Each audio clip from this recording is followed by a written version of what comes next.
this cosmic existence in the universe, these stars and everything that exists, is administered by forces, by beings.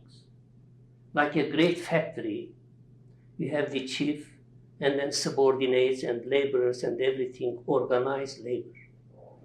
So if you want to talk about the universe, you can talk one thing.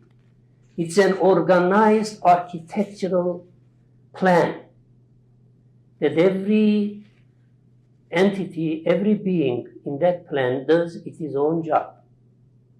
It's an organized great plan.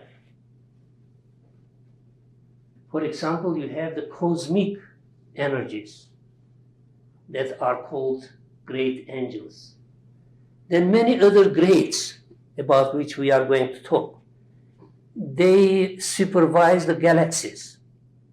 Other ones supervise the solar systems. Other ones supervise the globes like Earth, like this one. Others supervise the nations, cities, houses, homes, and human beings. These are some kind of beings that they supervise, and they are administrators, administrating officers of the Most High.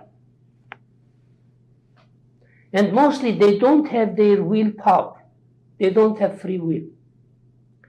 They totally obey to the will of the Almighty One.